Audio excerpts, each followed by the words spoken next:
want to see what he says. No, yeah. So who's first? Nobody. Okay, Creature.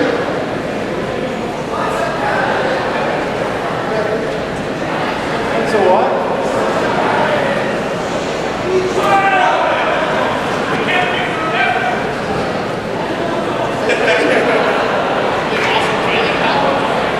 Nobody knows. I'm not entirely sure myself.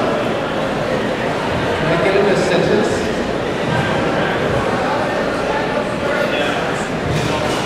I'll explain it to him. I do this video called Ultimate Liners. It's like the worst line in the game. Everyone asks me that.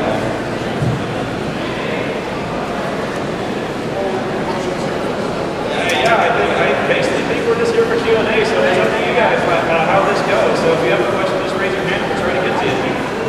Okay, pretty sure.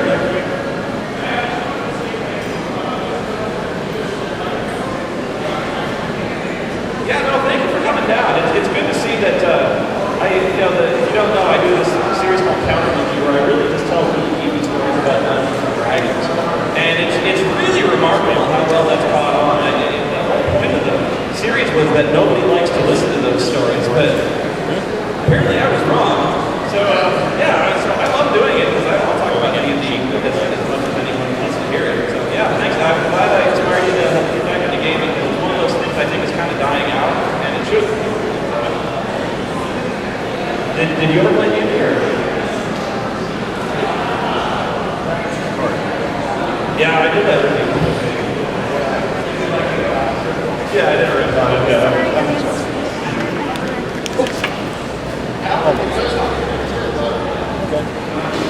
Can we get a mic check on Brody. Hello. There we go. Yeah. Oh, ladies and gentlemen, boys and girls, children of all ages. We should ask the kid in the gray hat. Oh, there we go. You gotta yell it out, man. Project your voice. All right.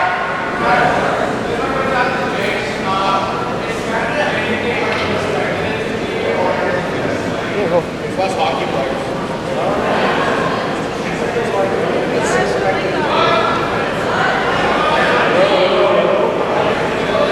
That was lovely.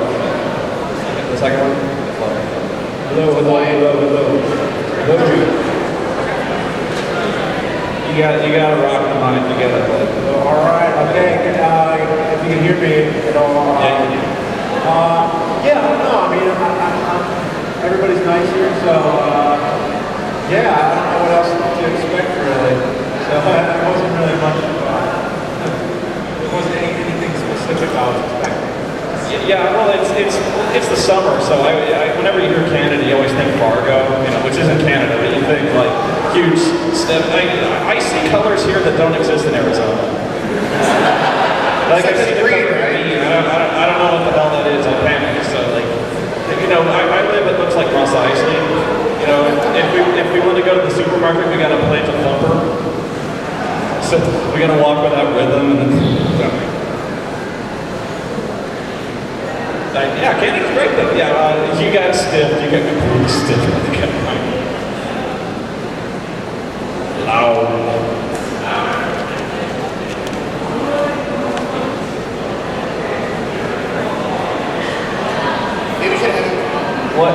What software you should use?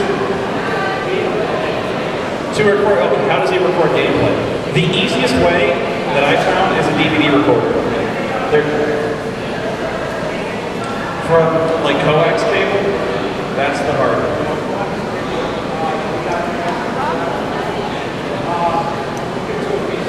Yeah, VCR.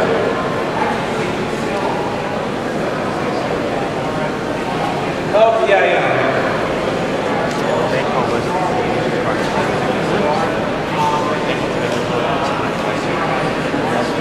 Yeah, so you got to. Looks like you might get a bit of The coax is the hardest, but yeah, anything else I do to go through I either have a capture card. The capture card system kind of wiggy to refresh on me, but yeah, the recorder is see your video if it's uploaded on YouTube. Tie dye. Yeah, you got to yell it too, because it's more weird. Video will be going up there.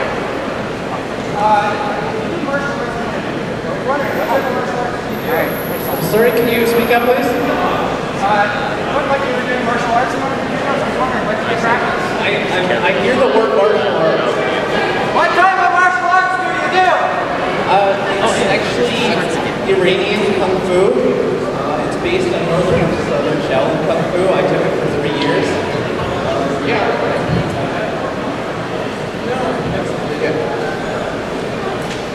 Hey guys, we are gonna take this mic and put it up here. So if you guys want to ask questions, come on up to the front, because hearing this in this room kind of sucks.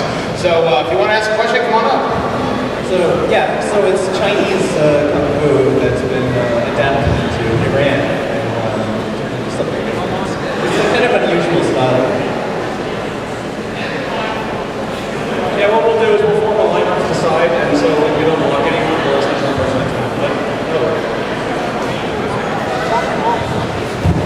This is gonna suck. I don't practice martial arts.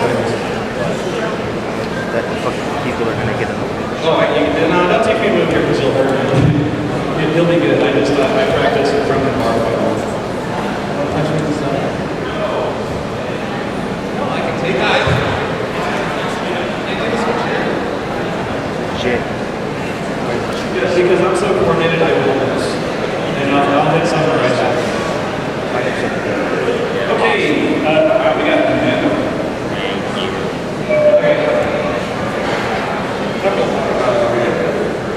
So I have a question for Spoonie.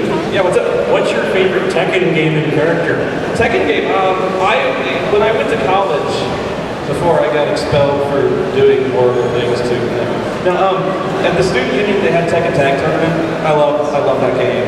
And my team is Horog and Ganryu, but I would usually kind of phase out the second guy. I always loved Horog because it reminded me of this Jackie Chan movie, Who Am I? Where there was this guy who was like, Return of Drunken Master, or Legend of Drunken Master, where there was this guy who like exclusively, Drunken Master 2, and this guy would like exclusively just do like these machine gun kicks. That was like all he ever did. I loved that. I don't know why. He was just really awesome. And in Who Am I? There's this really great scene where Jackie and this guy are squaring off on the rooftop, and they're just like, I got it. Him and this guy are just like trading shin kicks. And they do this for like 2 minutes, and they're just like trying to grin it out like they're huge men, and neither one of them want to be the guy who stops. And so like they do this for 2 minutes, and then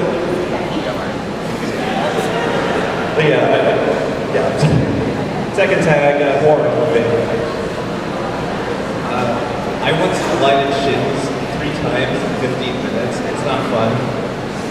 That's tough to do. There's also a funny story about that. You ever see Bloodsport? That what happens is when Jean-Claude Van Damme's brother dies, like Jean-Claude looks in the room, the big bad guy is like kicking concrete pillars, and the concrete pillars are losing. I'm like, I'm not buying this. This is a question for James. It's about LJN as a company. This might be, I might be shocked for this, but one of my childhood games was an LJN game. It was, and I would like your opinion on it if you've ever heard of it. It's called Maximum Carnage. It's a great game. It's really good, yeah. It's crazy hard. Yeah, it's all good out there.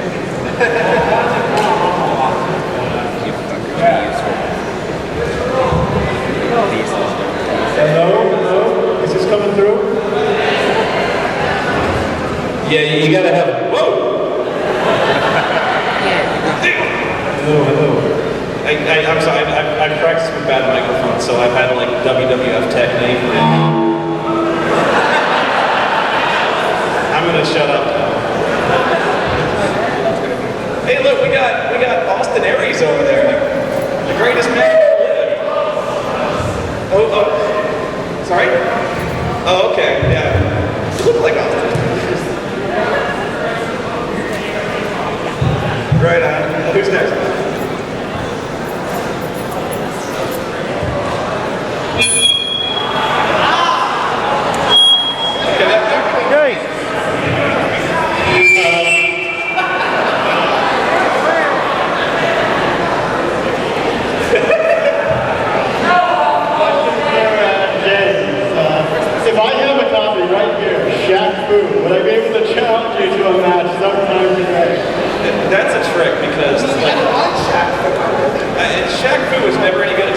because the best character by far is Shaq. Yeah, they like everyone else. They all suck.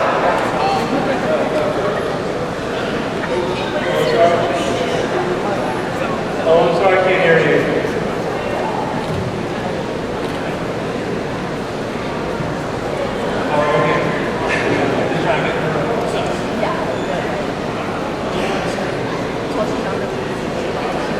Wait, go ahead. If you got a question, go ahead. The question was, if I have the copy, it's right here, would I be able to face you, James, in a match at some point today? I don't think there's any time scheduled at all. I hate this room. Except undispellable It needs first an gas. easy update Monster next that month. revives the chases your one of your guys. Even the money guy can kick your ass. I love that game. It's so stupid. I was like Clay Fighters way back. See how flags up on the balcony there? I was bad as the Frost Man. Fuck you up. You know, like the dictator wave? I have two questions. First one for Smoothie. Yes. Can I get a shot with you after the panel? What shot with me? Yeah, I'm just fine. And the other one's for practically everyone. Because as a fan, it's very easy to just kind of get caught up, just following your reviews, content that you post, all that stuff. And it's a bit difficult to know what the proper way to behave around you guys is. First of all, what's your opinion of the fans in general? And I want you to be honest. And second, what do you think is the best way that we can sort of behave around you guys that you feel most comfortable? Your people, your people. It's the Go ahead. What was your question? How do you think fans should act around? Well, taking off your top and making it off. That's part of the reason why I got into this. I'm not kidding. I've had my career after Howard started, so it works out surprisingly well, which is weird. Yeah. Really, I think the only thing, we love signing autographs. We love meeting the fans. It's really just the ones who get pushy. You know, like if give the camera the shot. What? And you're doing that thing where you're like walking out. Yeah, but then I can't get light. It's not an inconvenience for us to sign autographs and say hi. That's why we come down here. You know, really. So it's not an inconvenience for us. It's just when, like, you know, if these are early, it's kind of on out. It's that thing. So I'm back to charge or Yeah, totally. finish charging. And maybe get no flags. Sure. Yeah. It's like a bonus stage what might be on like, I forget which DVD it is, but I think the documentary is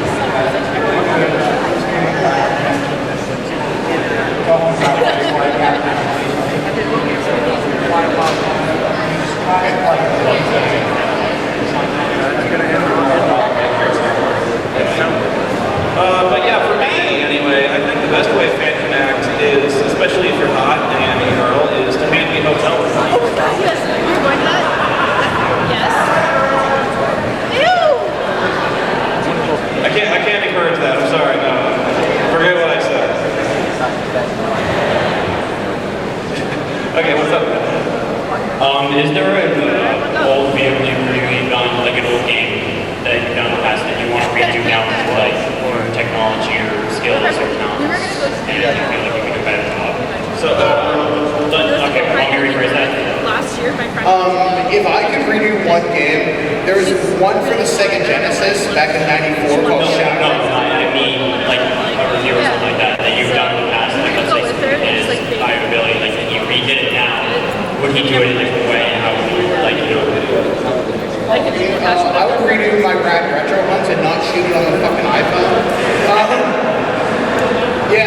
Because it's weird. A lot of stuff that made it, I've actually lost a crap ton of footage because people have called me while I'm shooting and I didn't realize that interrupts your recording process. So having a real camera is a real boon. yeah, I shot some of the Final Fantasy VIII on a webcam. That was bad. And that was really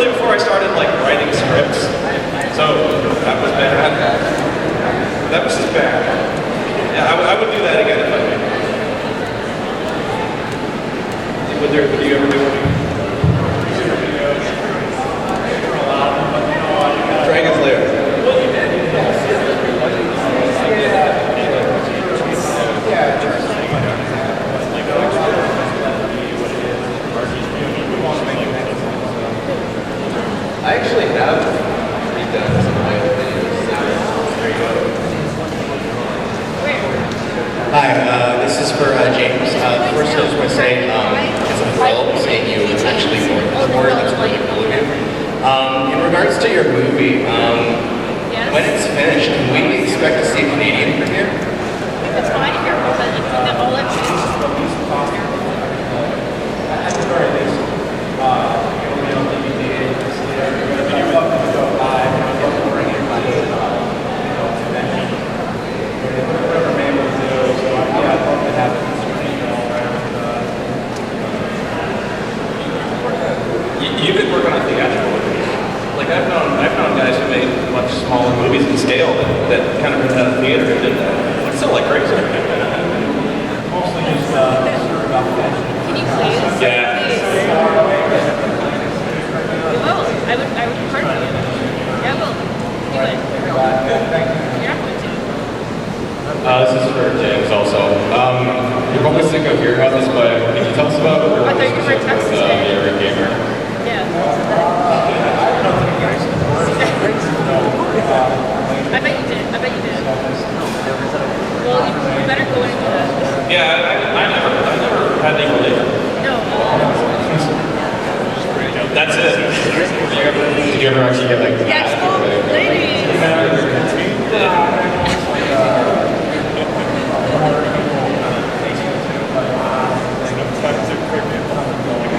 I wasn't even aware the guy existed until like a year ago. So. Hi, first of all, you're all looking great. Thanks for coming. No, thank you for seeing us. My question, what's the first video game any of you remember playing? Rad Racer for the NES in 3D.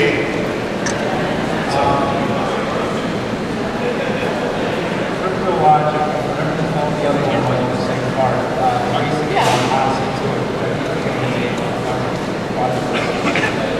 Ultimate 3, and actually, I don't know if I said that in the Ultimate 9 video, it's definitely in the last part. I kind of go back to Ultimate 3. I was like 3 years old when I played Ultimate 3, but my older brother would play it with me, and so I was too young to even appreciate it, but yeah, that was the first one I remember. The first game I ever played that was probably Microsoft Flight Simulator. The first game I ever got anywhere playing Simulator. I've been playing games since I was 3, so I don't remember what the first one I played was, but I definitely remember the first violent game I played was an horror game called Forbidden Forest, where you're this archer in this little forest and you shoot giant spiders and like blood drips down from them. If they catch you, like all of your blood gets sucked out. It was extremely violent for such a simple game. It was pretty awesome.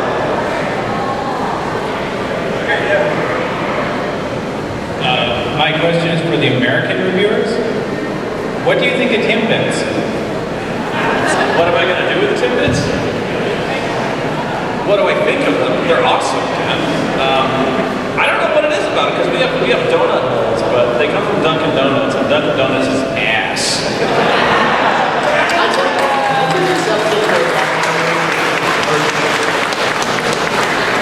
The second half of that question, what would Dr. Insano do with Timbits? I suppose try to animate them, like create an own life form. You know, in a way, we kind of did. That's all I got. I have two questions. The first is for everyone. If you could name 3 of your favorite games of all time, and if not, just one. Okay. Go ahead. I'd say my 3 favorite games, pretty much the entire Mass Effect series. I've played each game about 10 times through. It's kind of sad. I know. Yeah, you made fun of me for that. It was all through it. It's over. I love Shepard. Oddly enough, Halo ODST is one of my favorites because of the score. Beautiful game, but really too short. And then probably, everyone says this, but probably Chrono Trigger. But if I had to give a underappreciated Super Nintendo game, Illusion of Gaia. I never heard of that. Let's see. Probably my favorite game ever is Civilization 4. Yeah. Final Fantasy 6. And I was going to say Chrono Trigger, but I guess I'll have to go with Earthbound for that third. Centauri. Thank you very much. That needs a sequel. A lot of them on Super Nintendo. All of them from past. Super Metroid.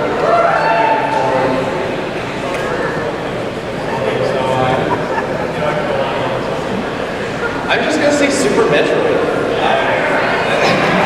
Because it's the game that I've played the most out of anything. I just keep coming back to it every few years. Like, I love the atmosphere to it. It kind of opened my eyes in a way. I'm going to cheat a little bit because I'm just going to name series. The Ultima series, if I had to pick one, Ultima 5 is probably the best. The entire Wing Commander series, specifically if I was forced to pick one, Privateer, and Persona 4. Yeah, you know. It's my favorite RPG, really. So. Oh, second question, yeah. Yeah, with a similar question, what is your least favorite game? Oh, God. You know what mine is. Ultima 9.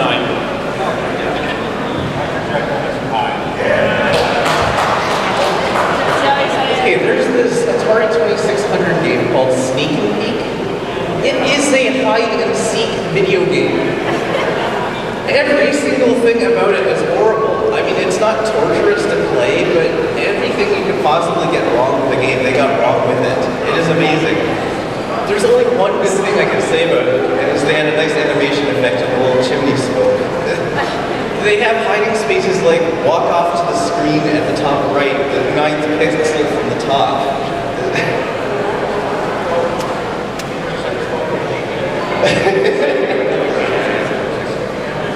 Yeah, it's like their arm like this. Everything is bad. The graphics, the sound, the music is so grating. Everything about it is bad. As I recall, though, it's one of the launch titles for the Wii U. Basically, all it is like 2 players play the game. The other person moves away. Yes. And they go to like an house and they like keep the night outside the house. Ridiculous places. Disappear into a house. Yeah. You could go underneath a window somehow. By the way, I went years beating everyone I ever played at Madden because I could cheat like that. You know how like a hide and seek you can cheat? All I would do is when you do play selection, look at the guy holding the gamepad. To see what play he selected. You'd be surprised to see how many people like hold For me, it's certainly not the worst game ever made, but the only game I've ever returned to the store was Populous for the Super Nintendo. The game is arcane as hell, and started my hate-hate relationship with Peter Molyneux. This one game, I hate to speak its name. Oh, I know what this is. Fuck this game. It's a game by 505 Games. You may know them from such bargain titles as Shit. The game is called Naughty Bear. This is the only game I reviewed live on my live stream where I bit the disc in half. This game is... I actually do want to start a Kickstarter where I will physically go around the world and destroy every copy personally. This game is a blight upon humanity, and I can't talk about it. Actually, there is one that's actually very recent that I only played it for about an hour. That was enough. It might actually rocket to the top. Steel Battalion for the Kinect. That game is horrible. Like, it doesn't work at all. And guess what? Guess what the official Xbox magazine gave Steel Battalion? I think it was like a 7.5 out of 10. Yeah, it doesn't work. Yeah, just rent it, seriously. Try to get to work. I was just wondering, what is your favorite review that you guys have ever done so far?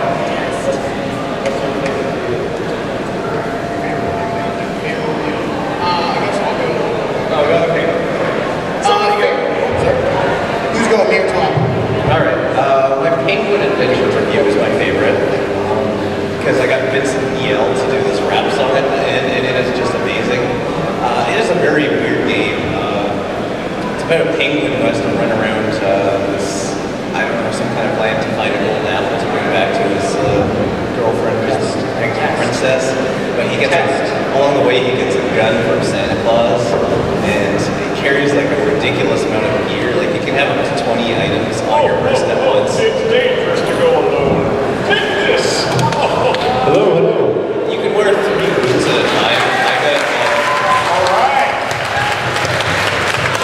I got artist friends and draw this penguin wearing all this gear at once. I actually had to speak to several artists because so many of them just said, there's no way I can do this and make it look good. There's too much stuff. Yeah, and this guy pulled it off. It's amazing. So that's my favorite review because of it's exceeded my expectations for what I was able to do with it. Yeah, what's funny about mine is mine was actually one of the, just kind of the side projects I did. It's not one of my main reviews. Phantasmagoria 2. Where, any of the riff videos really, it's really amazing how well they came off, and how well Phantasmagoria 2 played into being like a Mystery Science Theater type movie, because it really is. And what's funny is Phantasmagoria 2 is actually a very good game, in that it's just weird enough that you can kind of forgive its various design flaws. It's actually very fun to play. It was made at a time that you didn't really see any adult content in the terms of like boobs and gore in a PC game. You never saw that. So it's a very anomalous type game. So the riff was awesome. The riff is like 6 hours long. I mean, it's good. My favorite nerd review that I've made is really hard to say. I was going what?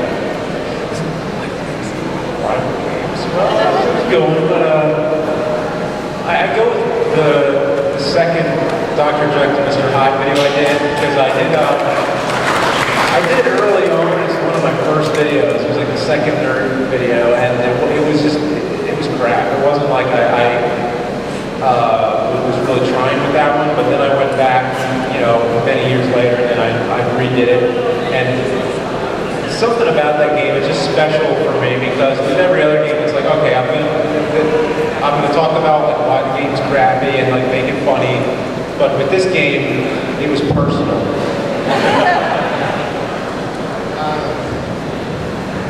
Probably my favorite 16-bit gem review actually is not a technical review, it's the Rise of the RPG video I did earlier this year. It's more kind of an overview, retrospective of advent of video game RPGs from pre-D&D up through like Dragon Quest and Final Fantasy. It kind of stops there, but it's like this half-hour-long video that took me about 4 months to put together. And I just really think it's for yourself. I changed my vote. Ultima 1. That was good. The Gandalf sketch is like the best thing I ever shot. I'd say my favorite review was probably Mass Effect 3. And the main reason it was is because it was the first time that I'd gotten a game so far ahead of everybody else. Like I was on the same review list as IGN and CNN. So I had the game beat Monday before launch. And the fact that I could go back and play it again, really get into the storyline and go through it twice was something I never quite expected. And that's really what kind of cemented my love for the Mass Effect series, was beating Mass Effect with the original shitty ending. Which I would synthesis, by the way.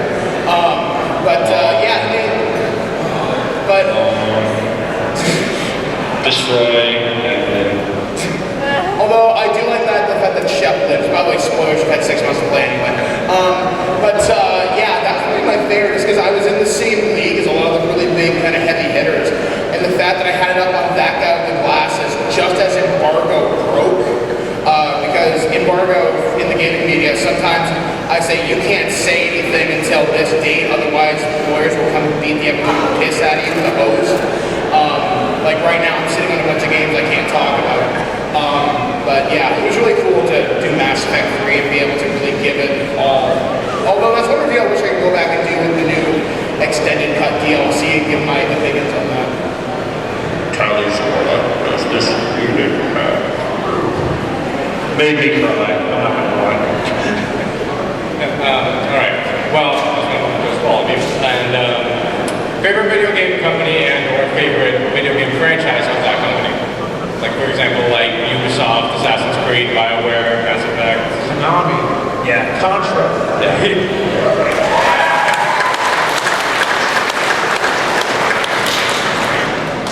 I'll go. Like I said, I was a big PC gamer back in the day. I actually kind of avoided the consoles. This was when there actually used to be this big rift between PC gamers and console gamers, because PC games were actually a lot more technically advanced, whereas console games, there was a lot more of arguably more fun.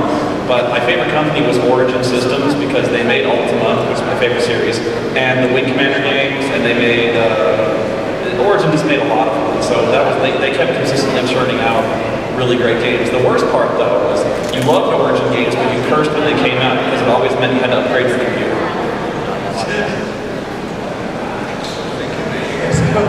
Yeah, he passes. For me, it really depends on the era. Like the NES era, Capcom couldn't, I don't think. Especially games like DuckTales, Chip and Dale, Mega Man, obviously. They were just great. But one company I really enjoy, because as far as I recall, they made some crappy games, very few, was Quintet. They're kind of a small company that made a lot of games published by Enix, like Soul Blazer, Terranigma, ActRaiser, and they kind of just fell off the face of the earth about a decade ago, and I'm kind of curious what happened.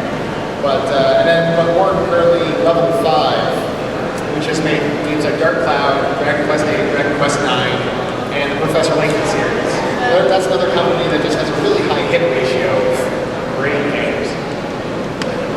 My favorite series is actually going back to rhythm games. I'm a huge fan of the Guitar Hero Rock Band series. See, one of the games that I wish had gotten more press, though, because it was released very late in the PS2 life cycle, was Guitar Hero Rocks the 80s. Oh yeah. That great set list for that, but underappreciated. They did a greatest hits where they put some of the songs on, but Rocks the 80s was awesome because I'm a big 80s pop fan. Although I wish there was a rock band stage here. We gotta set this up. Yeah, I would totally do that. In fact, I was actually suggesting on Twitter we should do a Backstreet Boys sing-along here. In honor of this stage, for the boy band. Somebody, whoever's in charge here, set that up. I'm serious. Let's do it. Although, for gaming companies, I'm actually going to go way back to the NES here. I loved Ultra games. Almost their stuff I loved, as weird as the game was, Silent Service. I loved the Ninja Turtles arcade game that came out through them. And yeah, that's what I'd say. Although for modern companies, Harmonix. Like the stuff they've accomplished with Dance Central and Kinect is the only developer I think that's ever gotten Kinect right. But Ultra Games made Snake's Revenge. Oh, right, I forgot about that. It's really hard for me to pick a favorite. Every company and every series has so many black sheep. What's your favorite game? Nintendo. Okay. What's your favorite game? The Super Nintendo. Yeah. So yeah, Nintendo has put out a lot of good stuff. Yeah, but it might just be a sheer volume thing because they put out so much stuff all the time. So now and then something is going to be really good. Konami is also really good, particularly for Castlevania and Silent Hill. It's very hard for me to pick like an actual game series. I can't think of any series that's been consistently good. Metal Gear, well, We don't play new games. the Elder Scrolls series is consistently good. Anyway, next question. Oh, I cut him off. I think you said one. I was thinking like you were talking about every series has its black sheep. I guess that's true. I was thinking of Zelda. Like, well, I don't know if every single one of them is perfect, but Faces of you. oh god. And then yeah, I don't know if I can.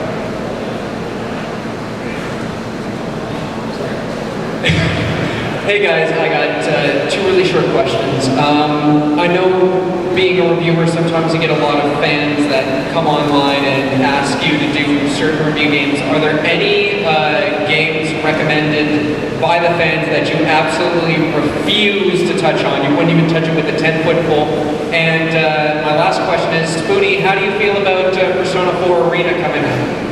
Oh, Arena, I'm really excited about that. I played it at E3, and what's funny is it's actually a very logical extension to the Persona series. You wouldn't think that, like, an RPG branching out into a fighting game, you know, it seems wrong in a way, but with Persona 4 it actually works because there's this other world and they kind of they transform into different characters. I like it. What was the first one again? Games we couldn't touch with a 10-foot pole. I have to think about that one. Well, I'm I select are more like few to how many there are to choose from.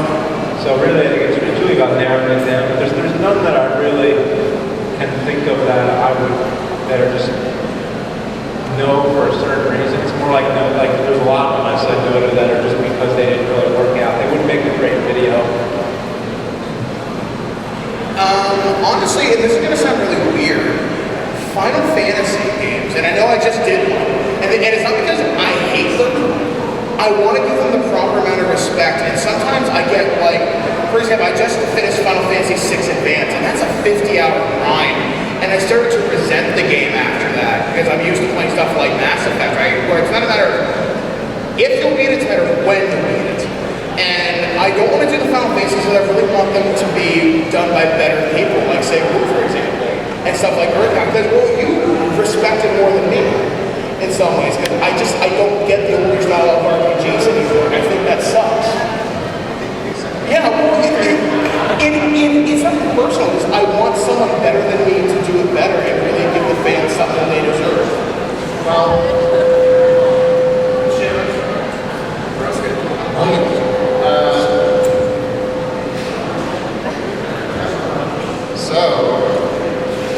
Okay, I'll stand back here. Okay, for those who don't know, my series is 16-bit gems. So I have a lot of people suggest non-16-bit games. That obviously is kind of irrelevant. But also, this is a little less obvious, but the idea is to look at kind of unappreciated or overlooked games from that era. And a lot of people suggest things like Chrono Trigger, Final Fantasy VI. Obviously, I love those games, but it's kind of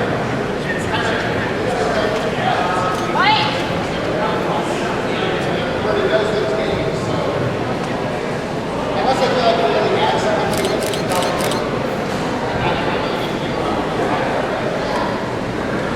Okay, well, I review weird games, and my kind of philosophy going into this is, like, I started out wanting to do sort of an encyclopedic look at weird games and just review every weird game that's out there, but of course it's turning out to be more and more impossible because I now have a list of over 600 suggestions.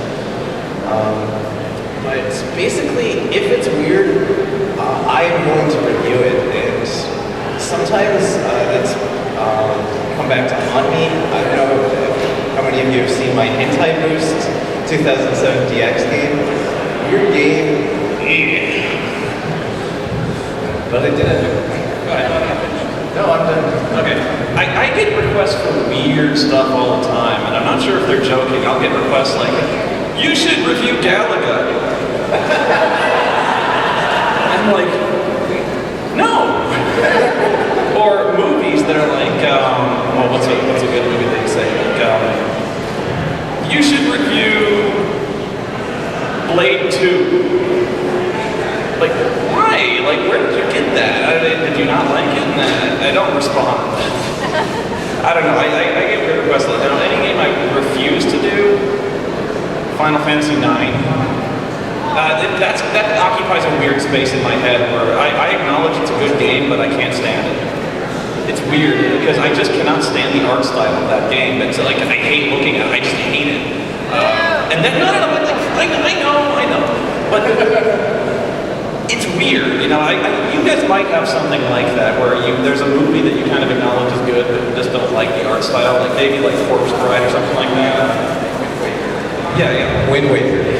Yes. Good game, but weird art style. Yeah, so sometimes just cell shading or art style completely just turns you off from the game. And I acknowledge Final Fantasy IX is one of the best in the series, if not the best. So, but yeah, I won't review it because I really don't want to play it.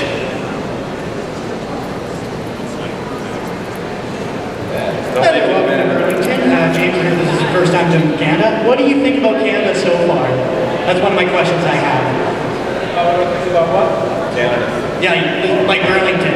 Haven't heard that one. You ever heard that one? All right, here's a better one.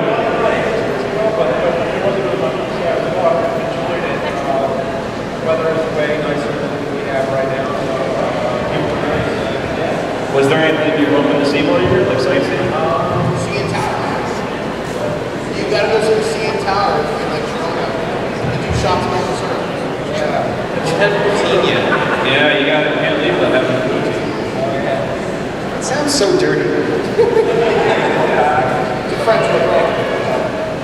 Now my other question is this: there's been good games and bad games as well, but also there's been good consoles and bad consoles.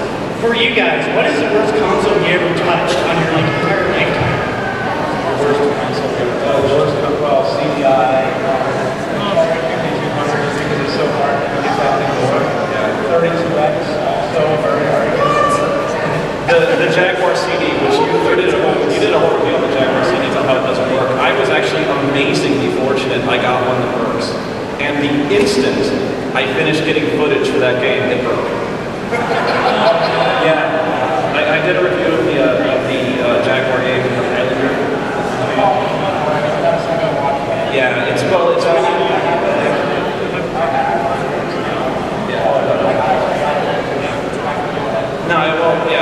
I did the Highlander thing, which is really just some kind of weird game loosely based around the pilot episode of the Highlander cartoon.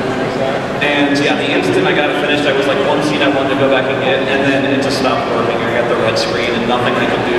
Because the story, I don't know if you go into detail about why it doesn't work, but there's like 5 different reasons it doesn't work.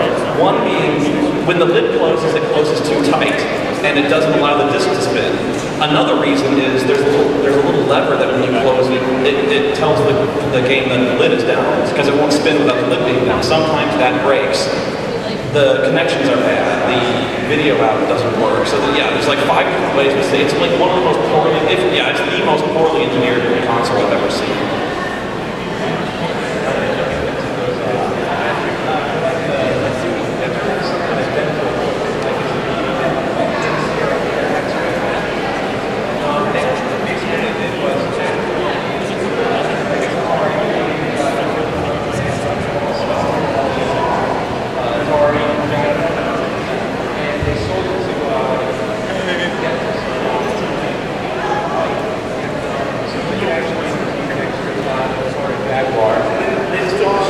It's the shell, yeah.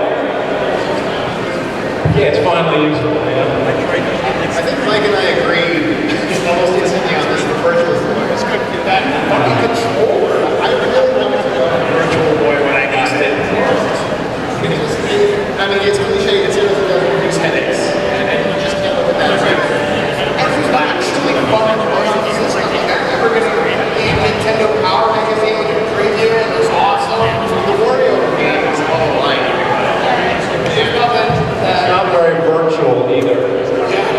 No, like first person. Like a few of them, but What did you expect? See like Morpheus in there like, this is the construct. no, I want to be playing Doom in infrared. That would be awesome. Does it collect for them? I haven't really owned a console I didn't like. Maybe that's because I had to save up and buy my own Nintendo as a kid and buy my own Super Nintendo. So I didn't get new consoles for Christmas. So I had to save up and get the good ones. Yeah, I've never played a console that I didn't like. Actually, you just reminded me of one of the games I've been asked to do that I would never do. I was like, you should review Doom in 3D. Alright. You can kick people and it's awesome. The end. You can drink out of toilets. You know you did that. A lot. You're like, oh, I need to get to 60% health. I thought you were just peeing. No, well, you can pee in the new one. No, like you go up to a toilet and hit space bar and you know, like the toilet flushing. No, you gotta break the toilet, then like water flows. Yes, yes. Yeah. See, those are the appendices. Yes. It's so vivid though. You kick the toilet, there's a stream of water bursts out, you go up and drink. Yeah. Like anyone. Naturally.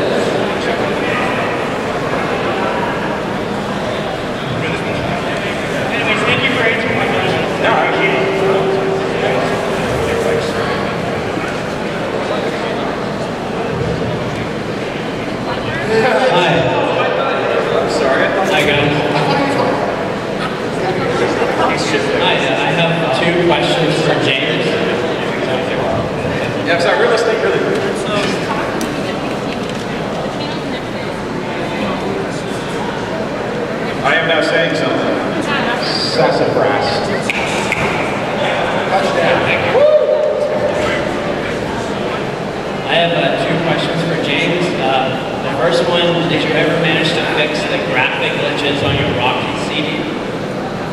I'm sorry, say again. I couldn't. Did you ever manage to fix the graphic glitches on your Rocky CD? Oh, no. Actually, I don't even know how. I mean, you know what's funny? I tried that again not too long ago to see what other kind of glitches could happen, and it stopped doing them. It would just like freeze up, and the screen would go black, and like the fight would never load. So it kept doing that kind of thing. But those glitches were so unique. I was really lucky to. And even before I started recording them for the video, there were all kinds of things it did that I never got recorded. So it did a lot of really bizarre things. It was the most glitched game I've ever played. And not the game isn't usually like that. It was just that one CD that I happened to like. Once for AVGN, once you run out of bad NES and SNES games, do you have another console in mind that you're going to start reviewing for? Yeah, I mean, we were talking about the Atari Jaguar CD and stuff, but I've thought about it. There aren't really any games on there that I have much to say about. I got to play them, and there's a few, but we can't call them games. There's a lot of pornography on the Jaguar. I'm not even kidding. And actually, there's a lot of video. Yeah. There's a game called Sex. Yeah. That's what it's called. It's not a game. It's just porn on video. Yeah, there's Blonde Justice, which is this. It's yeah. I was actually really bad at Hanson because like the day I was planning to do Blonde Justice, he did it. That was like The real question is in the sense that plumbers don't wear ties. Oh no, what couldn't you? So when you run out of NES and SNES games, what are you going to do for AVGN? I think I've kind of done it all. Like, I feel like I want to do Neo Geo, but there's not really any bad games on it. I want to do Turbo Graphics 16, but there's not really much that, you know, I can make a whole review about that. That would be funny. You've done stuff like, you know, just kind of retrospectives on the console. Virtual Waves kind of story of the game. You don't feel like just like hit the big I think now I would need to take like a year off and just play these consoles and just play lots and lots of games, and then I'll find all the great shit gems. I still haven't finished Skyrim, and I really want to, but I'm just working on this.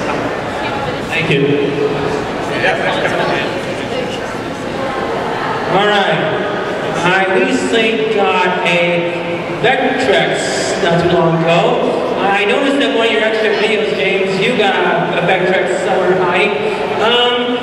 What games you got for it, and do you think what do you think of the homebrew games that are out there for it on internet stuff? Oh, I do. Yes, about the Vectrex and also homebrew games. Yeah. Will I review any of them?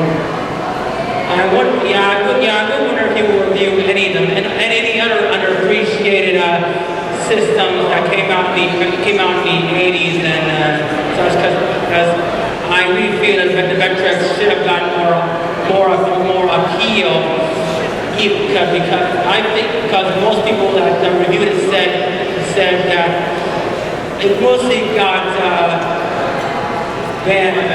went goodbye because it was the wrong timing for it, because of the great video game crash and such. Vectrex is definitely an interesting console. It is appealing because when you look at it, it's got, you know, cool vector graphics and everything. And, it's cool to have something like that in your home. Yeah, it's got, you know, it's like the old arcades. It's just kind of like having your own little arcade video. And you know, it works off the cards, and you have like a little overlay. Yeah, I mean, there's a bunch to say about the games as far as reviewing them. And this is actually a really cool time for homebrew games because you see a lot of. I'm thinking of. I recently played Slender, which is you know what I'm talking about. And there's one called somebody recommended it to me in Ireland called SD Containment Breach, which apparently is this scary game. But yeah, okay. So there's just a lot of indie stuff that's coming out because there's there's so many like kind of open source engines available. I'm still waiting for some great stuff we're going to see out of the Steam movie builder, whatever it's called. I don't have the time to learn it, but there's probably some guys out there who are going to turn out some awesome stuff. No. Sure, guys. Crossover, it's like a flash game, so it's not like sticking in your console, but this is the game I wanted, I dreamt of when I was a kid. I want a game that has Mario, Simon Belmont, played one we all played. You can play the whole game. It's really awesome. It's all I'll see your Super Mario crossover and I will raise you a Bobo's Big Adventure. There was one game I played. It was a Flash game a couple years ago. I can't remember what it was called, but the idea was you could only ever play the game once. And you had 6 days to save the world. Yeah, it was called Once. And every decision you made was final. One chance. That game was awesome. And I actually tried to figure out how to get it out of my registry so I could play it again. But it was really cool. There was like a virus or something. Everybody died. You could save the planet or be with your family or something. It was really cool. Great, and it's kind of really thought-provoking. Yes.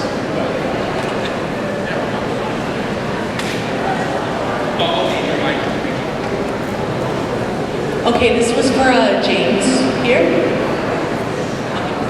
Of the two NES games that you've reviewed, what do you consider more harder, Silver Surfer or Battletoads? Silver Surfer or Battletoads, which is harder? Battletoads. I think Battletoads gets hard once you get to like the racing part. That's when it starts getting like insane. Silver Surfer is hard right from the beginning, but then also two-player Battletoads is impossible. So I guess the harder the games it just depends. If it's one player, Silver Surfer, two, Battletoads.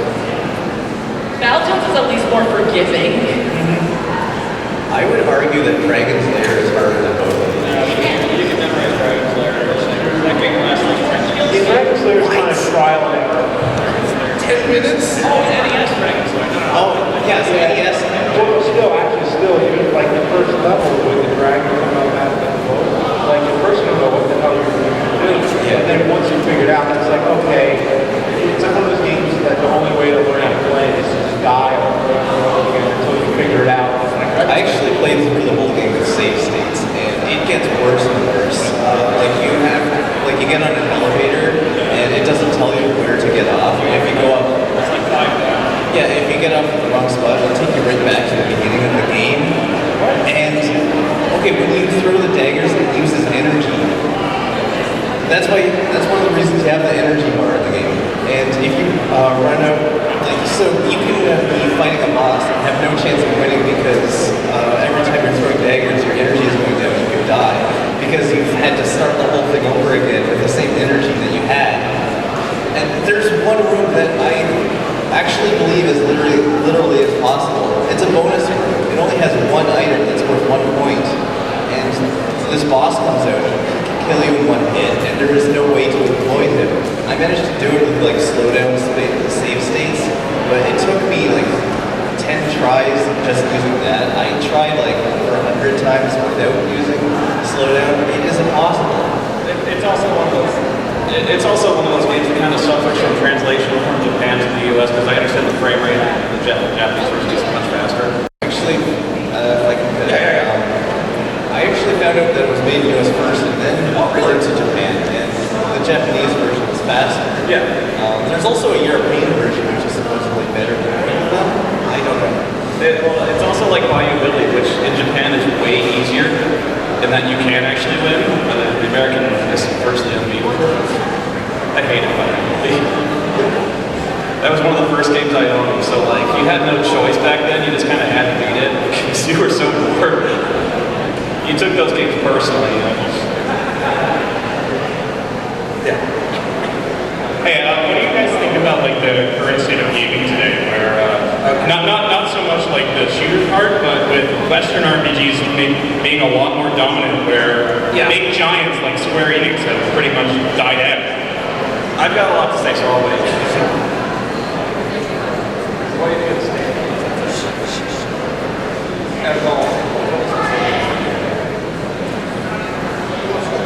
I'll go first. And you guys can cut at any time. It's a weird thing where entertainment in general is really fixed on remakes. No, it really is, because they're not willing to take chances on new properties, or at least very rarely, which is actually why Mass Effect is such a phenomenon. Because when that came out, that was a new choice. They didn't really have to do that, and then they're franchising the hell out of it. They're remaking everything under the sun. They're remaking Total Recall, which is unforgettable to me. They're remaking RoboCop, which is in no way needed to be remade. But in terms of gaming, Western RPGs are really starting to find their own, where you've got, I think the ambition is finally, the technology is finally catching up to the ambition with all those games. Actually, this is something I was discussing not too long ago with other people, but have you noticed that Japanese, this is a touchy subject for some people, Japanese games are not very prominent as these in general, specifically. Yeah, well, you can blame Square Enix for that. Good. Unfortunately, it's really kind of amazing because when video games started, it was all Western, obviously, Hong and stuff, and they managed to go for 2 decades. The needle was moving down. Yeah.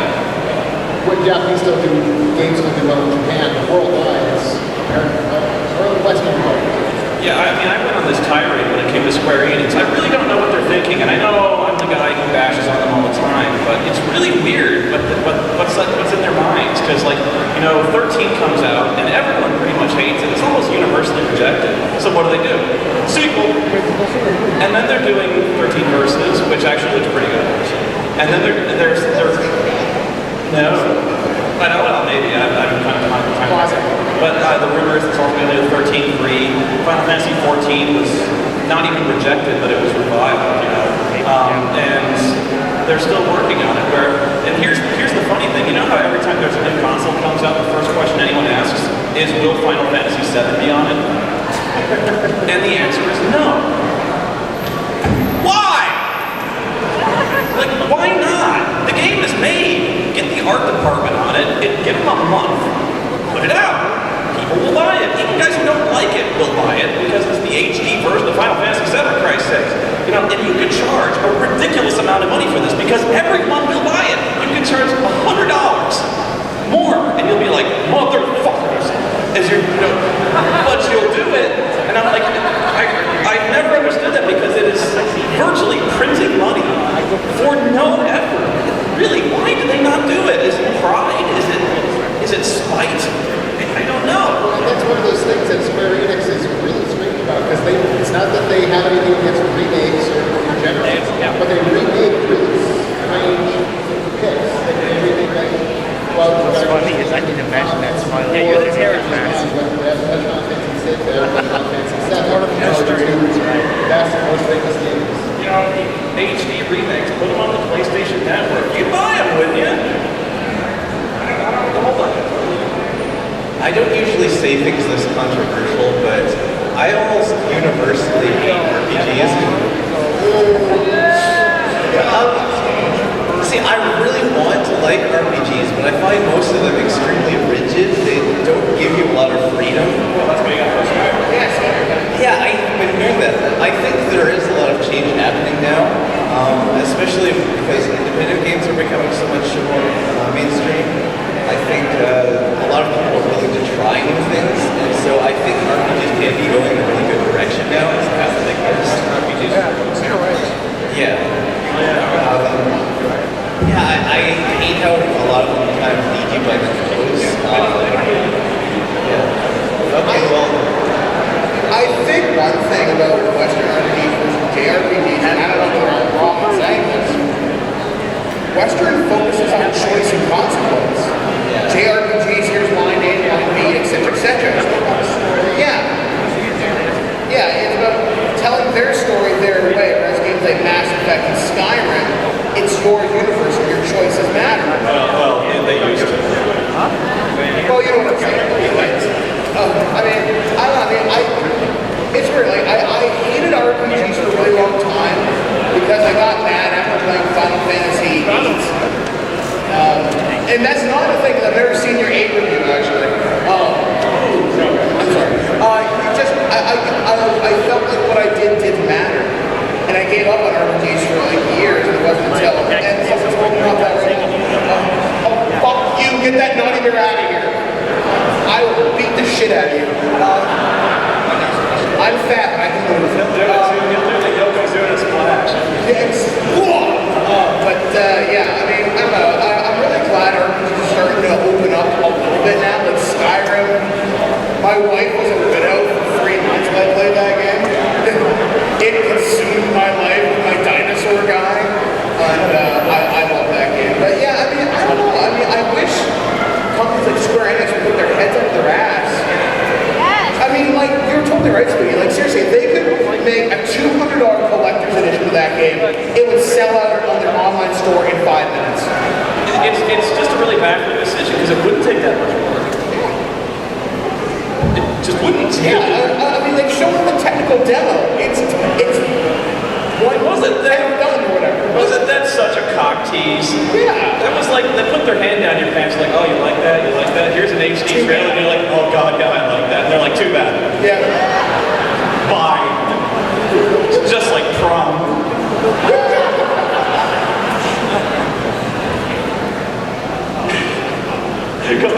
Next question. Just first thing to say, hi James and hi Rue. First question is for Rue. This is just speculating, but why do you think Satellaview, you know what that?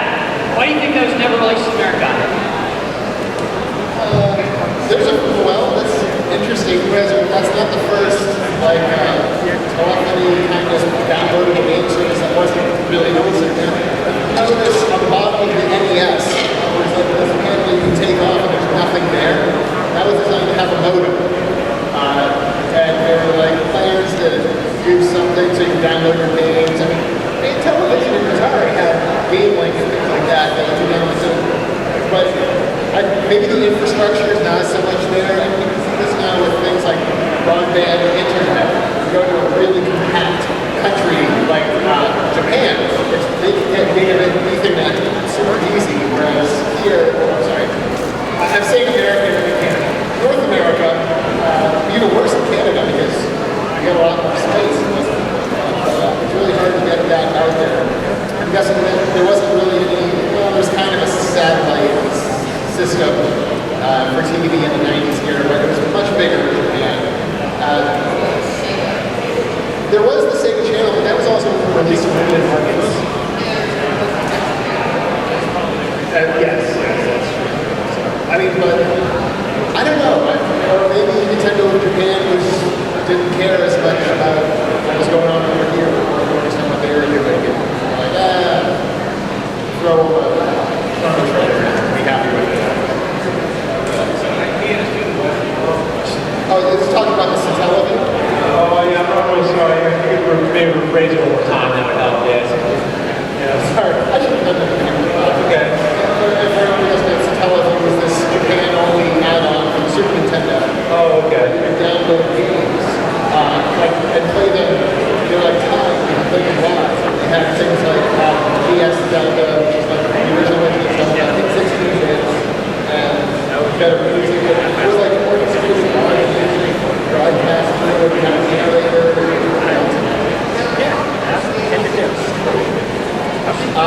So you download them into this cartridge, right? And you play that for a certain amount of time or live for a certain amount of time, but then the data was still in there.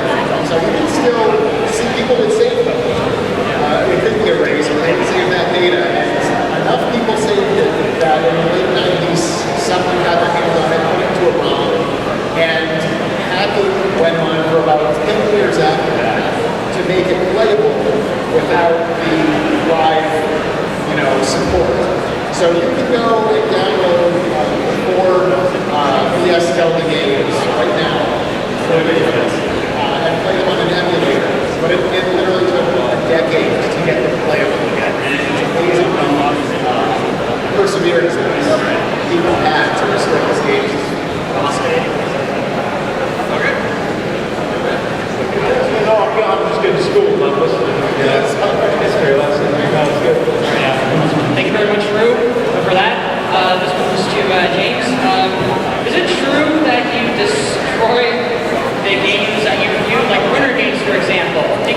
take an NES Winter Games and throw it in the fireplace, or are they like props just for the movie set?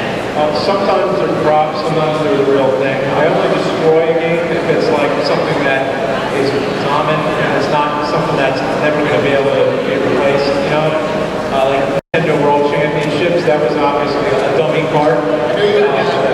Yeah, it's funny because we showed the video, you know, we showed like the real one next to the Smash one, but it's funny that the fake Nintendo World Championship actually looked better than the real thing, because the real thing's like 20 years old or whatever, so the labels are all like fresh, printed out. The hardest thing was to make the dip switch. That's just like, it was just paper, you can only see it for a couple of seconds. Yeah, no, I've destroyed the Winter Games, that was a real disruption. Actually, I saved the game itself, it was just the plastic, I still have the circuit board, but I destroyed the, the actual part. What other ones got destroyed? Destroyed Deadly Powers one time, except that actually was supposed to be Dick Tracy, but I had like 10 copies of Deadly Towers, so I did one of them instead. You're destroying If you've seen Renry's videos, Nintendo games are extremely resilient. I've only broken one, I think. It was Microcosm, which I actually punched so hard I broke it. That was kind of a superhuman feat, because you try punching a CD and destroying it. So like I really had like Eye of the Tiger there. I don't know what it was. Some of them actually give me a ton of pride. Yeah. I did like Batman games, and even Batman on the Sega CD, and this was one of the times it was an accident. I had like a pile of pillows that before the CD is guys went right past me. Oh, you know, shit, it's back. And then of course the CD kind of like this, almost like a turn or two, it just shattered in like 10,000 pieces. I was like, oh shit. So that was like, that was one of the few times you broke character, because you went, oh shit. Yeah. You ever been in a quick game? I've been out there with that. Oh, Jesus. Yeah, it hurts a lot. Actually, I did, because fans actually ask me to break games all the time, and that's like, I don't know if you can see it, I got this little scar here, looks like I got herpes. You know, it's like, what happened was in Ireland, this guy's like, would you break Final Fantasy VIII? And I'm like, I don't want to, and they're like, oh, please, I'll go. So, what you don't know about CDs is when you snap them, they don't snap, they explode. And so it's actually very dangerous to do that. So I'm like, everyone's got to stand back, because one of these pieces will hit you in the eye, and you don't want that to happen. So I snapped the disc, and a piece of shrapnel catches me across the lip, and it was bleeding. It was like this little millimeter long cut, but it bled like a bead, man. Yeah. Yeah, so it's fine. They found one more way to hurt me. This ends at 2? Who's next? Hello, I got a question for James. Growing up, I was influenced with a lot of DOS games, and I think one of my favorites was Jazz Jackrabbit. And I was wondering... Back up, I didn't know. I was wondering, one of my favorite games from the DOS is Jazz Jackrabbit. And I was just wondering if you had a favorite of your own, or a hatred of your own, or anything. Favorite DOS game? There's a game I play called Round 42, and I loved it. It's like a Space Invaders kind of game, but every stage it's like you're shooting something. First you're shooting bats, and then you're shooting like gold things, and you're shooting like things you don't even know what they are, so you just like kind of have to be creative. And I remember the sound effects, there's like no music, nothing but this. It was great, and I've never been able to find that game since. Was it like PC speaker sound? It was like the best sound ever possible. Yeah. Okay, now some of you guys are probably way too young to remember DOS. Like, right? Did you ever play DOS? Oh, okay. I played Abuse. That's a cool game. It's a controller here for the keyboard when you use the mouse to aim. It's a pretty scary game. Like every shooter? No, it was 2D. It had little sprites around it. It's pretty changing. Okay. So like Smash. Well, it's side scroll. Yeah. Oh, wow.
it's in brief. There's like this moon facility, and there's a lot of people living on this planet, and you are this guy who's been frozen. So like your brain moves much faster while you're frozen, and so you actually serve as the central intelligence to this planet, and you run this weather control system for the planet, and you can only interact with the world by using 5 robots. And these 5 robots do different things. So there's one that just hears things, there's one that just sees things, there's one that has an arm that can manipulate things. And it's this really unique take on adventure gaming. And it's kind of like the first speed run. The first game you can really speed run, because if you can fix this, if you can fix the station the fastest, that was your score. You know, so your score was actually the minimum casualties. So there's actually been people who've done a perfect run of that after many, many years. It was great. I love it.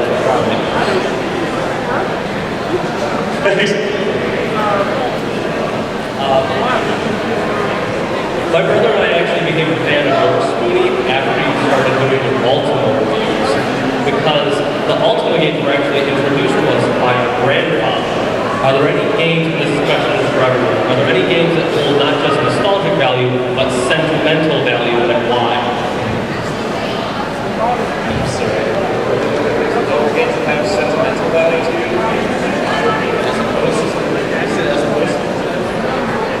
As opposed to what? Like sentimental as opposed to what? Like how you were introduced to the game as opposed to how much you like the game. Okay, so like are there games that personally impact you? Okay, he's pitching. Yeah, really the entire purpose of my videos was to kind of show you guys stuff that was personal to me. You know, just kind of the weird stuff I grew up with. Like, you know, there was a UHF channel, I always called the Fuzzy channel, because the reception was like 60%. And I would see all sorts of weird stuff on there, like the Rep Brown movies. I saw a Jackie Chan movie that you've never been to the States called Wheels on Meals, which is actually like, it's the greatest fight scene I've ever seen between Jackie Chan and Benny the Jet, which is, it's fantastic. I think he pointed that out, where like he throws a roundhouse kick so fast that he blows candles out. And it's unbelievable. So yeah, games that mean a lot to me. I really grew up with the Ultima series, of course. The Info Comp games would probably be a close second, so you know me.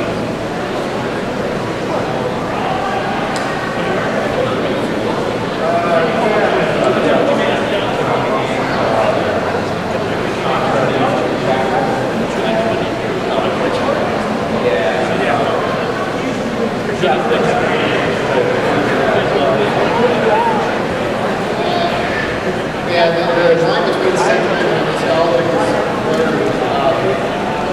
Maybe Final Fantasy VI, which is very easy to kind of, just because that was the first time I played the game and realized the story of that person. I was really got into that story. And I guess, as opposed to nostalgia, I think there are older games that I'm more nostalgic for, like Super Mario Brothers, Legend of Zelda, but I guess I don't know, Final Fantasy VI. Sentimental. Yeah, I'm probably in the same boat there, like you were in Final Fantasy VI. I mean, like I said, just recently played it. Brought up a lot of really weird memories, and I wonder if that kind of tainted the experience for me. And it's not necessarily bad memories, because like I said, I skipped school to play it, and one storyline with a gal who's looking for his dad. I don't know who my dad is, so that really kind of hit me really kind of hard. And when I was playing it, like, I really liked this one game, but no, it was interesting. Having a lot of years, I've been I hope that was I don't know. I've always been able to kind of separate gaming from myself. I've never really taken gaming personally. I don't usually get like angry or emotional. It's just entertainment to me. That's fair enough. Just games. I got a question about publishing. I hate buying DVDs, but I think Louis C.K. was onto something with his mix of streaming and digital downloads. Have you seen changes coming down the pipe with how you distribute your work? Could you start over? I'm sorry, I missed the second. Okay. I hate buying DVDs. Louis C.K. sells streaming and downloads. I'd like to see that patch on. Do you see any changes with the way that you publish? Do you see any changes in the way movies and games are published? No, it's the way that you publish your work, like your critiques and reviews. Okay. I know that James sells DVDs. I just couldn't buy it because of customs. Well, it's tough for me because James is actually much smarter at producing his reviews than that. He rarely does his own clips and licensed music, whereas I'm screwed. So yeah, you're not really going to see DVDs from me because even I actually checked with the lawyer and the lawyer was like, so you know, the video services come and go in terms of like who we're publishing with and what service we're using. That's really, I mean, litigation could always make our jobs much more difficult. You know, the U.S. is pretty much hell-bent on making copyright as heinously fascist as possible. But, you know, we deal with it as we go. If the worst happens and I can't do game reviews anymore, I have a fallback plan. I've always wanted to do movies. I've always wanted to do short films. And that would give me a chance to kind of dust off the projects that I've always wanted to do. Like, right now I focus on game reviews because that's how I eat. You know, but, yeah, I mean, I have other ways that I can get published. Yeah, I think, I don't know, I think it's going to start doing like digital downloads, like that's anytime soon. I might, but I think I'm doing all right with the DVDs. No, a lot of people get out there for me with the digital downloads. I feel like it's almost, it's so close to what we do anyway. It's like you kind of give free videos on the internet. You can go on and watch them for free, and then it's like a DVD. It's kind of like the thing, if you just want to have it, if you want to have the same thing you can normally see, have it for film on DVD with the cover and everything, and be able to watch it in your living room on TV. It's kind of why. Yeah, it's you don't force people to be online like Diablo 3. Can you believe that? Or they forced to be online all the fucking time? Like Warcraft?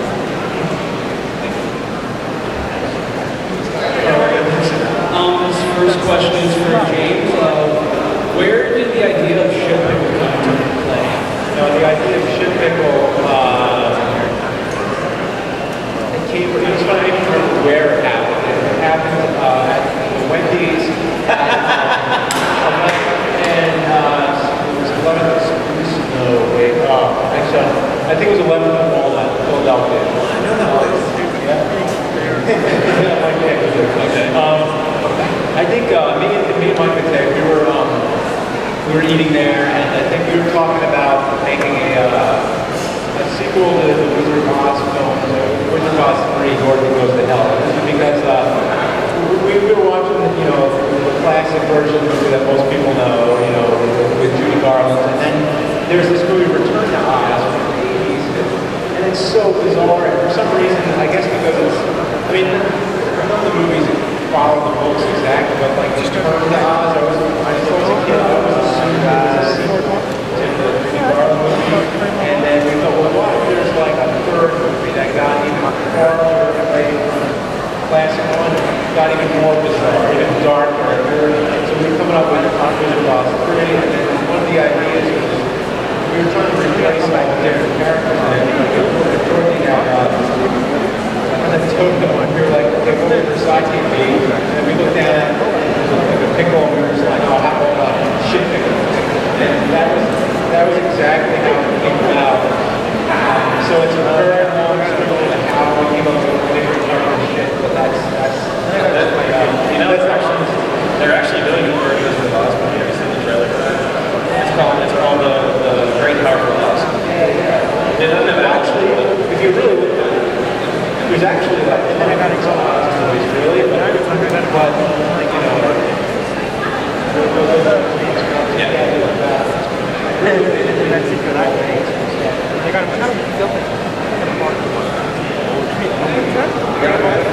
Alright, this question is to Spoonie. No, sorry, everyone. My bad. If there was ever a world, if the end of the world was coming today, tomorrow, whatever, and it was not... I love these hypotheticals. And they're not, and it wasn't because of earthquakes were hitting me. It was actually, in fact, the bronies and My Little Pony. What would you guys do? Okay, sorry. If the end of the world is coming, and it was actually because of the bronies and My Little Pony, what would you do? How would they get control over the world's nuclear arsenal? I don't know. So, like maybe Mitt Romney is secretly a brony, and why would he do that?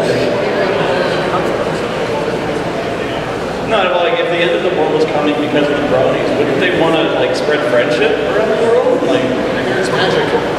yeah. Why would they want to kill me? I don't know. Okay, what would I do if the bronies were causing the end of the world? I'd probably join them. Yeah, I'd sell out just about as quickly as possible.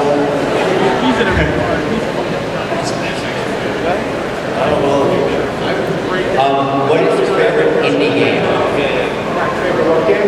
Indie game, like independent. I've never been asked that. What's my favorite game?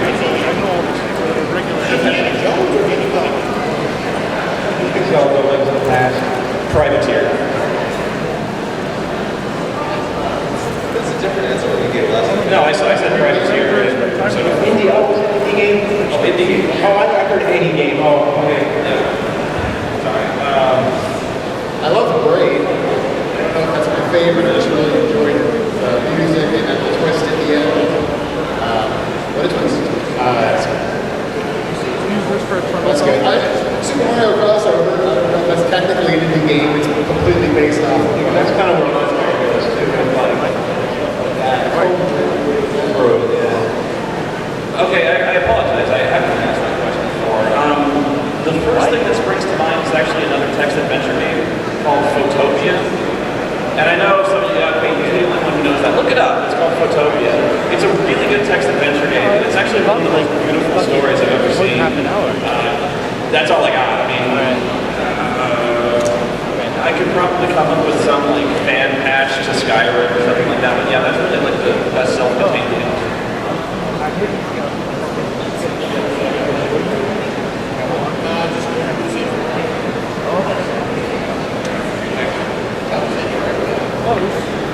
Hey guys, this question is for James. So I understand that the question I'm about to ask is kind of going to go against the whole old school gaming motif that you have with your character. But is there any modern games out there that are just as bad as some of the games you reviewed, if not worse, that you have played? Or any modern games that I found worse? Like the PS2 and GameCube era and after that era today. Yeah. I wish I had a better answer. I played so few newer stuff, and usually when I do, I sample games a lot. I'll play a game for like 15 minutes, and then I'll try something else. A lot of new games, they kind of, for me, they have a lot of learning curves where I gotta play a little bit to figure out how it's played and everything, and then it takes me a little time to get into it. So maybe a better approach would be like, is there any game where you're looking forward to that you're looking at? No, really. I guess there isn't really a lot of words in the games. I don't know. I just don't really. He's busy. Yeah, I guess. Yeah.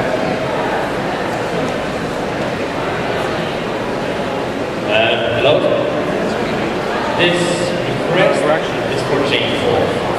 I've got a request for you, and I was wondering if you can do a review about board games, but video game based on board games. In the video, there will be the nerd and board games reviewing board games. Like if it was like the Monopoly and yes. Yeah, exactly. And just having the idea of yourself arguing with yourself is just funny as hell. I've come on with the idea. It's a great idea. Yeah. I've thought of the possibility. I don't know yet. Maybe one day if that could happen. I'm just trying to think of a board game that really worked. Because I thought it the other way around. Because I have a lot of board games based off of, I have a Zelda board game, a Mario board game, and a Pac-Man board game. So I don't know, maybe I'll find something really crazy one day.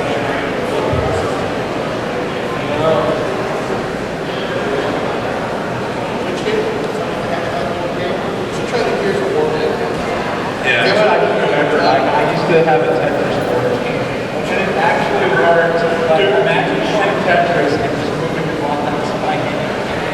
You ever see that sketch that was like the god of Tetris?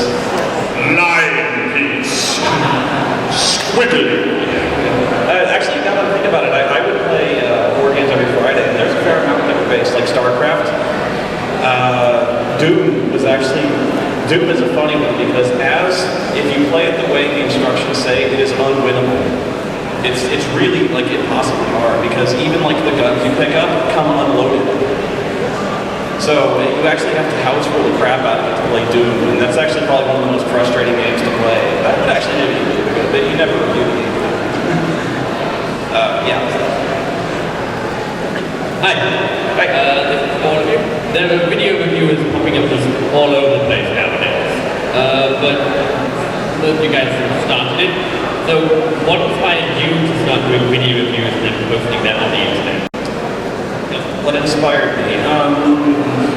I used to be on a message board, and really I just made it to make people laugh. I never set out to do this to be like some famous guy or celebrity or something like me, even be here. You know, I just did it because it was going to take I was bored. It took a day, and I thought it'd be funny to just show people how hard it was to play my ukulele. You know. So it was just, and also I really wanted to tip over some sacred cows. Like I never heard anyone saying anything bad about Final Fantasy, so I was like, I'll kind of troll them. I'll kick them over. And that's when it got huge. So really, that was the inspiration. Was I started pissing people off. I kind of liked it. I was inspired by just playing video games with friends and like laughing about certain things in the game, just having a good time, And that's really what it was about. So it's kind of taking the same thing I do with my friends, but just turning it into a way to do it where it's like online, it's viral, and like people all can see it, and it's kind of just something that happened in a room that people now do in a large number of people. Funnily enough, I didn't realize this till just now. It's one of my biggest influences for games, and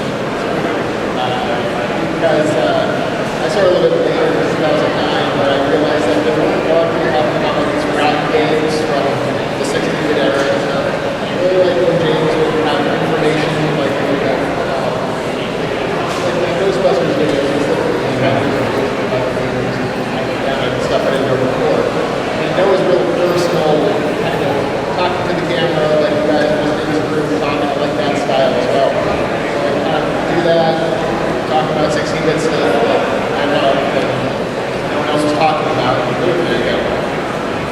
Let's say for me, I was inspired by James for sure, and probably Handsome Tom, because I guess he had this huge collection when he was with Screw Attack doing classic video game reviews in the game vaults.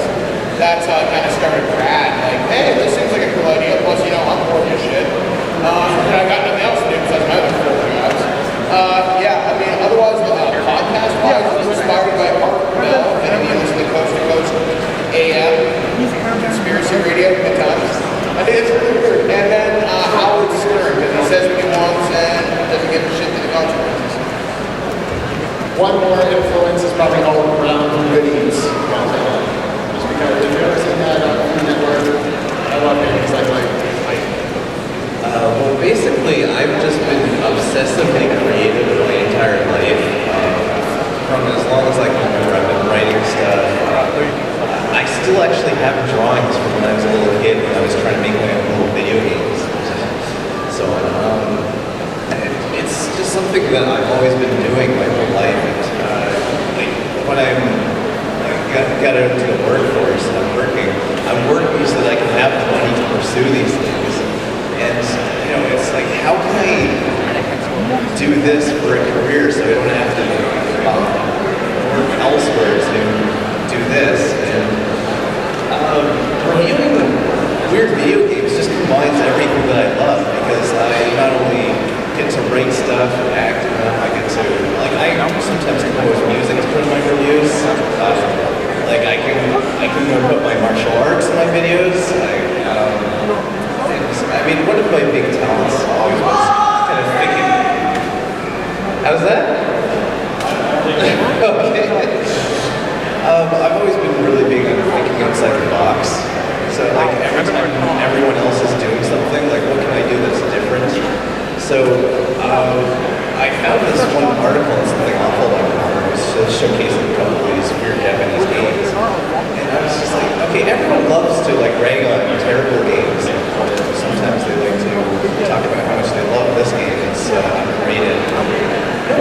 thinking about how weird some of these are.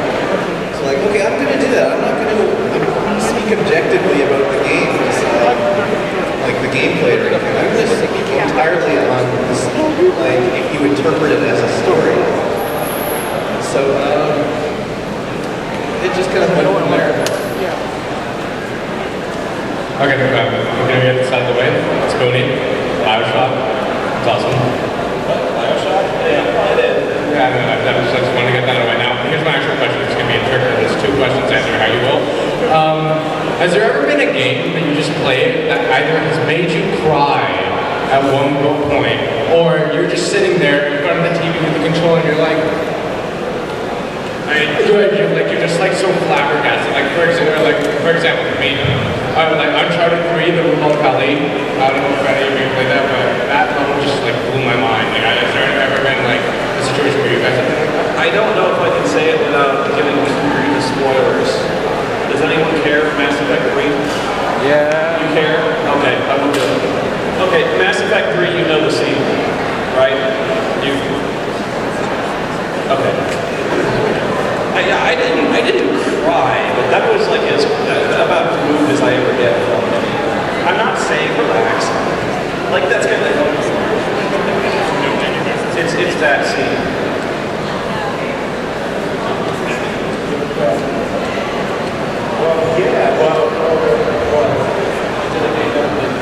You know what? I think those are from the crying because I've played the game for so long. Like I remember when I first played Zelda Link to the Past. At the time, that was like the longest games I ever played. And then you beat the game, and then you watch the ending, and it goes on for like, I don't know, 20 minutes or something. Like there's all these still characters that you saw. You're like, wow, all this time I spent on this game, and now it's like over. Now I gotta find something else to do. And then it was a little bit of sad. It's funny that you say that, because I had the same thing with Ocarina of Time. I actually didn't play Link to the Past until afterwards. But, yeah, I feel a little embarrassed saying this, but yeah, I kind of got emotional at the end, because it was the first game I played that was like really long, and it had kind of this, the ending kind of bothered me, and not in like this game's horrible sort of thing, but it was just like, just think about how they're going to go back in time and fix everything. I'm like, after all that we did, we're just going to erase all that? I don't know how to feel about that. Like, I was like still like within the game mindset, so I don't know, I kind of got emotional. I got Phantasmagoria 2 when Trevor died. I wept real tears. He didn't deserve that, he was just trying to help. I don't think I've ever cried, but I've kind of gotten choked up a little bit, probably Final Fantasy VI. I keep referring to that. You know what, this is really weird. Let's be real. Civilization 4, the opening song for that, what was it? Probably got I was like, okay, that's what we got. No, it's like just this opening scene, and the music is so beautiful. They have this, kind of faking with the now CGI, just like showing their king. I don't know, this makes me cry. It kind of like takes me aback a little bit, just because it's very powerful. It's very powerful piece of music. There are a couple of games that make me choked up. One of them, big surprise probably, Gears of War 3, where one of the main characters dies. I just didn't see that coming. Though I guess I really should in retrospect. Although one game that makes me cry, it was the first game that ever made me cry, was Illusion of God. Right at the end of the game, where the two love interests are separated and they find each other after like a millennia of time. And this is before I ever got a serious girlfriend. And I'm going to say that's the kind of love that I want to have, and that really choked me up. Yeah. Like I was before I would get silent. That's a game that makes me cry guaranteed every time. And almost Soul Blazer too. When I look into the fiction of it, and I kind of read into what you have to sacrifice to save the world. I don't know. I mean, I really get into the fiction of games, so I cry easily like a little whiny bitch. And also, special shout out to the guy in the Gaia shirt. You are winning, just so you know. I got another one. I once got so pissed off at Demon Souls, I kicked the table.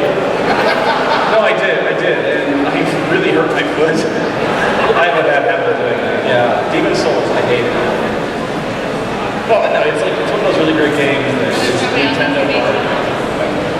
You guys are good? Yeah, we're good. Anyone else? All right. Thank you guys very much for this. Round of applause.